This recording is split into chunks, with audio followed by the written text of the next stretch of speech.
Hey everybody, this is my 100th follow Q&A session video. Woo! Okay, so, I'm Amelia, or Emmy, or M, or Noms, I guess.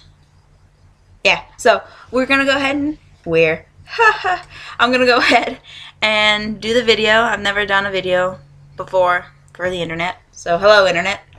Hello everybody. Nah, nah, nah. So we're gonna go ahead and answer some questions.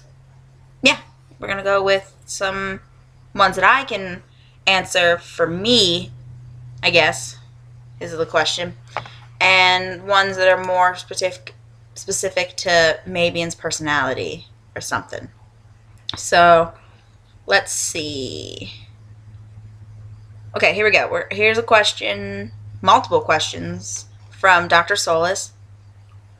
I love you, by the way. Okay, so what inspired the creation of Mabian?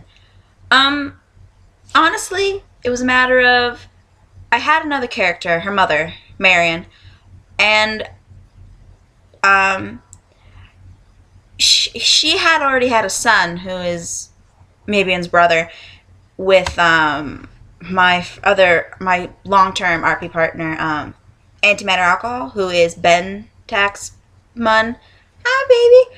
And we were talking, and I realized that one day that she would like a daughter, and I wanted to make a civilian character that isn't somehow fighty in any way. Like most of my characters from Mass Effect are fighty. You know, that's totally a word, fighty. But she's more of a civilian. She doesn't even like to fight. I don't even think, she knows the basics, because her mom's in CSEC. You kind of have to know the basics. But, so basically, I was watching, okay, this is going to sound really cheesy. I was watching Brave, and I realized that I kind of wanted a crazy red-haired girl, but she doesn't know how to do archery or any of that, and she has a great relationship with her mother, her adoptive mother. So, yeah, okay. Next one. This one's for me. Same for Dr. Solis. What inspires you to write? Anything, really. I just like to write. I like to make sure that I keep my mind going, because I'm not really the best at other things, I guess is the word. So writing really does put me at ease, and it keeps me doing stuff, and inspiration I get from anything. Like, I like sads. Like, this is going to sound terrible, but I love sads. They're, like, the best. I don't know. Especially since Mabian's so happy all the time. I'm just kind of like, ah. She needs sad panda times. Excuse me. Okay, next one. What does she think of the number 42? She thinks it's a number. She wouldn't get the reference. I got the reference, but she wouldn't get the reference. She'd just be like, that's an age someone can be, or she'd be like, that's how many birds I've seen or held or something. Like, well, she's seen more than 42. She's seen almost hundreds. But you get the idea. She just thinks it's a random number, and she'd ask you, wait, why? Is there something important? What does she think of leather? I haven't read this part of the question. What do you think of leather? She likes it. Like, she has a couple, like, leather bags, and she actually does own a pair of gold leather pants. Don't ask her why. She just does.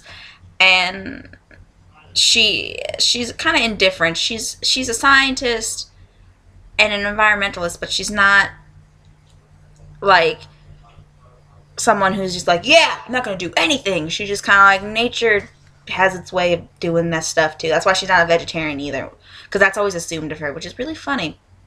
But okay, so next one.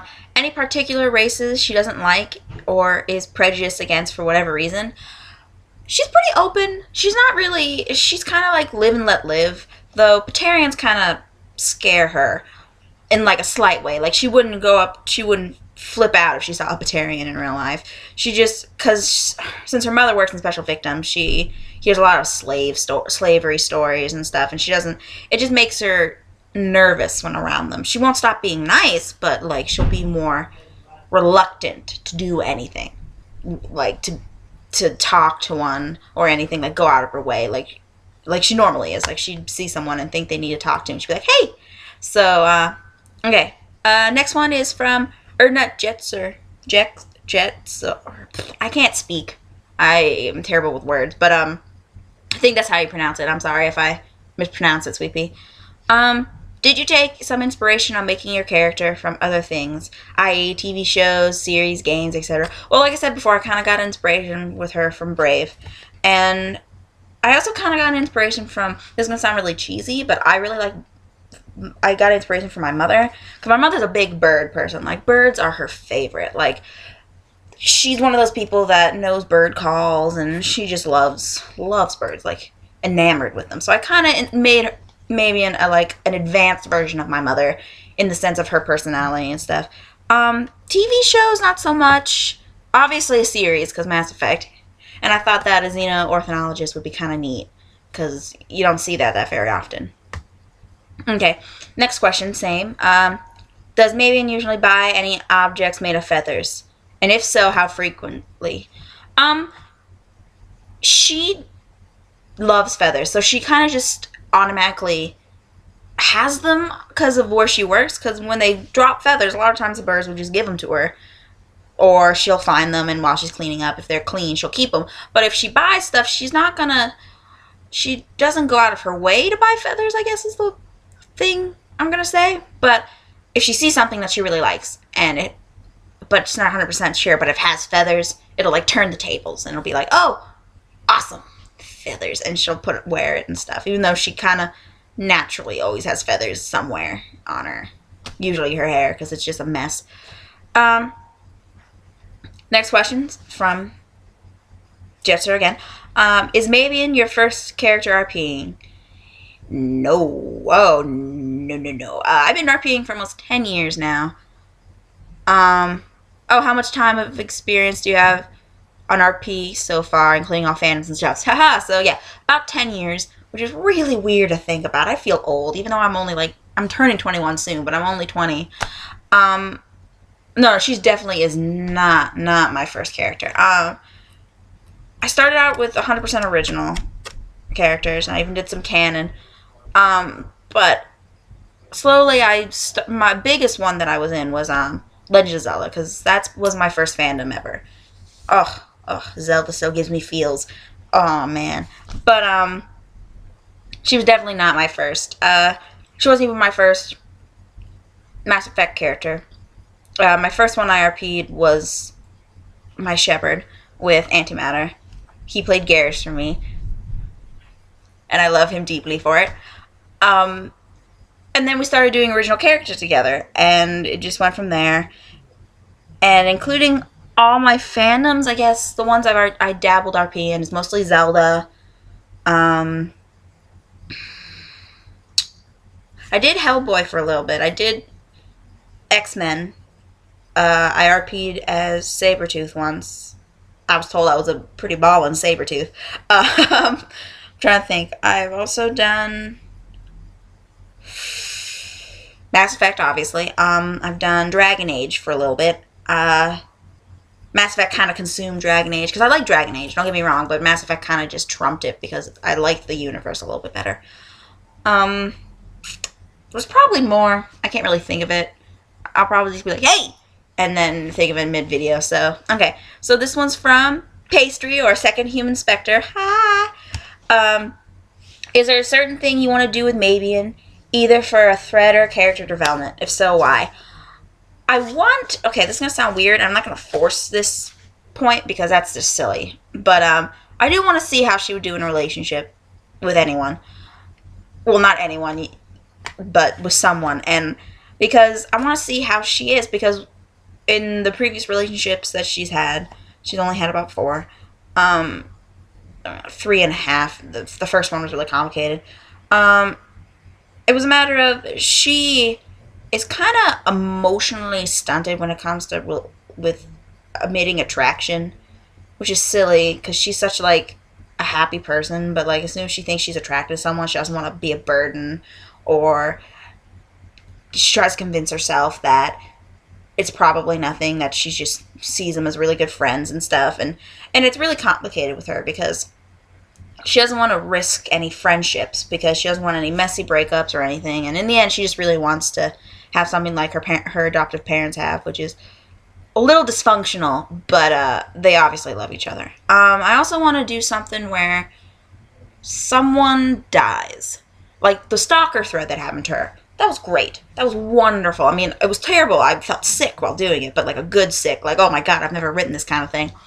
But with her, I just kind of wanted her to. I was just kind of ecstatic that something bad actually happened to her. Because nothing's actually really truly bad has happened to her. Like, I mean, her mom just kind of abandoning her at her family reunion and giving her to her adopted mother now was bad, but she was so young that she barely remembers it, and it's more of like a blimp on her scale, on her like radar with the whole thing.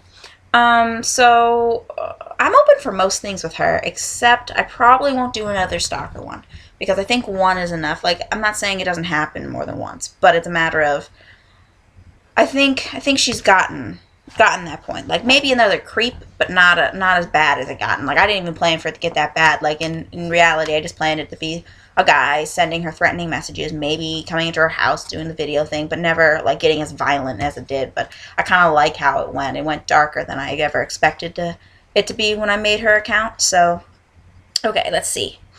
I'm saving all the fan fiction reading ones till the end, which is only, well, it's two, but I didn't get an excerpt for one of them, so it's just going to be one for right now. Let's see. All right, okay, next question. Was there any particular event or anything that spawned... Oh, this is from Bentak Mun. Antimatter. I love you, baby. You're the best. Okay, so this is his question. Was there any particular event that spawned Mav's love for birds, or was it just an innate thing? It was kind of an innate thing. Like, she always wanted flying, and I kind of touched on this in a starter with someone. I think it was with Dr. Solis, where her mother was very sad because her father died before she was born, her biological mother. And it was a matter of because her mother was Catholic. Mab's not really religious right now, but like back then she was just like, yay, Jesus, you know. But she wanted to be able, her fascination with birds was she wanted to be a bird, and she wanted to fly up and bring back this man that her mother loved so much that she never met. And it just kind of escalated from there. Well, not escalated. It kind of turned to more realism from there, where she was just like, oh, I love birds. She loved the sound of birds ever since she was a kid. That was one of the big things where her adopted mother would, like, whistle and she would fall asleep, you know, that kind of thing. She would always catch birds. She thought everything about birds was just fallen. And so in a way, it was both a mix of a particular event and an innate thing, because some people just love things right off the bat. Like, you just can't help but fall in love with whatever it was. Okay, so next question is from Taviman. I am so sorry if I pronounce any of your characters wrong, because I can't use my words well. I'm kind of just like boop, boop, boop. So, let's see. Here we go. Okay. If Mav had to pick one friend she'd be willing to date, besides Bentak, no, I'm just kidding. Who would she pick? Probably no one. To be honest, because she doesn't want to mess things up. She's... I don't know how to say this. She was big into... I'm going to be honest, she has the same mentality I do, where if you have a friend, but you're attracted to them, she kind of doesn't ignore it, but she doesn't really pursue it unless they pursue it as well, if that makes sense, because she doesn't want to make things awkward. Like, she doesn't want to be like, hey, I like you, and then if they don't like them back, it doesn't bother her. Like, she doesn't care. Like, it's not that she doesn't care. She's like, it doesn't faze her if they don't like her back. But she doesn't want it to end up being weird for them. Because if it's weird for them, she just feels really uncomfortable, and she doesn't want them to feel uncomfortable, because she would rather them just be friends than be awkward around each other. Okay. Now, this one took me some time because I read it and I reread it and I was just kind of like, okay, how would she say? So I think I got a good answer for this one. Okay, this is from an anonymous. If Matt and Bentek were dating, how would you feel if he got an important breeding request from an infertile female Krogan while the genophage was still a reason for concern? Now, in my timeline, I have her post genophage cure kind of thing where, so that wouldn't be a big thing, but to go for this question, we're going to go as in it was a big deal. Honestly, she would convince him to go because she understands how important it is to him and to the Krogan, and she's not the kind of person that would keep someone away. Like, she'd be worried the whole time because it's Tuchanka, and it's just kind of like, whoa, that's, you don't want to go there because everything's apeshit crazy there, and it's nuclear death. So she'd be worried and stuff, and the whole time, and she would be a little not jealous. I don't think. I think she'd be conflicted in the end because she would always know and she'd always think, but then she would realize that she's not gonna live forever. He's gonna live like 900 odd years more than her, like even more than that, like over 1,000 years more than her, because if they were dating, if they ever end up dating, which I hope, I ship it like FedEx, she would, her lifespan would be a big issue for her throughout their relationship, mostly with her, because she wouldn't want him to think that, she wanted him to move on pretty quickly. So this would be one of those things, well, if he has a kid, then he'll be able to transition better. And it'll just be a matter of comfort for her, and it would end up helping for him too. And I apologize if you hear voices in the background. I'm on my break, so I'm at my parents' house, and we all speak loud, like we're obnoxiously loud. Okay, so let's see anymore. Nope. Okay, so this is a matter of one thing, and let's go ahead and quickly read the question. Okay, so Solarian Glitter Bomb, you saucy girl. My immortal, any part you want. Someone had to say it. I am crying. I tried to pick a part for you, but they were all just so terrible. Like, I can't even... I can't even begin to think. Oh my god, I could read any part of this and I'd just be crying. So we're just gonna go ahead and let's do...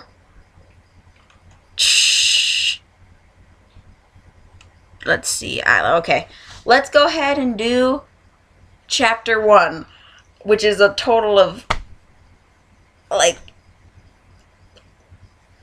1.5 paragraphs. Oh, okay, so author's note. Okay, so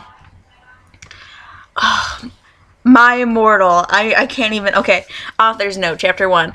Special fangs. Get it? Cause I'm a gothic. This hurts me. To my GF, you not in that way, Raven.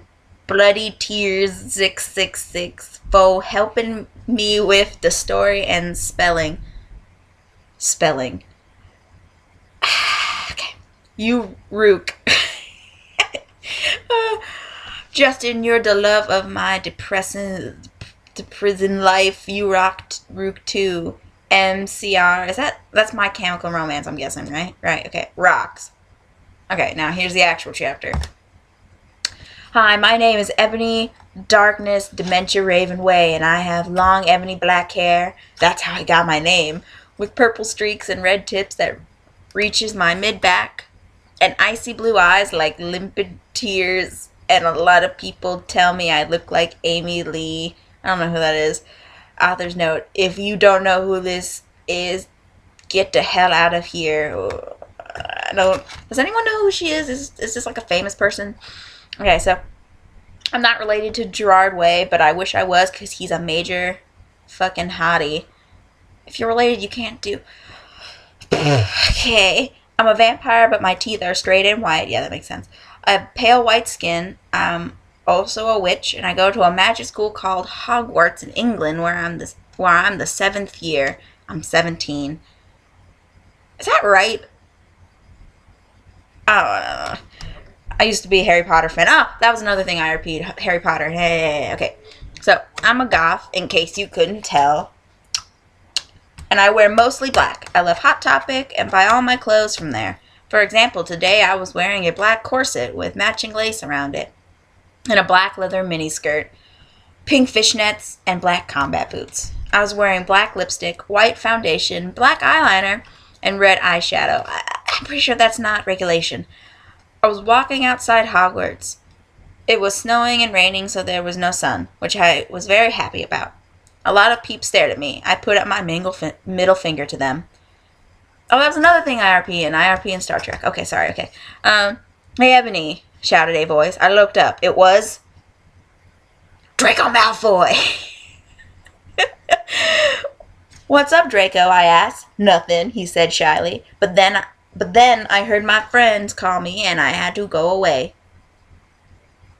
Author's note. Is it good? Please tell me, Fangs.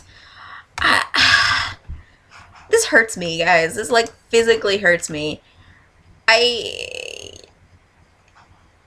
just... I just can't. Okay, like, that physically hurt me so much. So yeah, that's that's my 100th video. 100th follower thing. Again, I'm Emmy, and I love you all. You're all magnificent. Best RPers ever. I don't know why you tolerate me. It's probably because Mab's kawaii as fuck.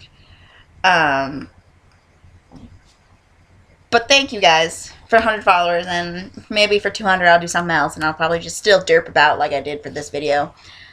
So, I hope you all enjoy this. Wow, that's really long. Now that I look at the time, that's really long. I am so sorry. It's like 22 minutes. So, see you in the RP world, I guess. Yeah. Okay, love you guys.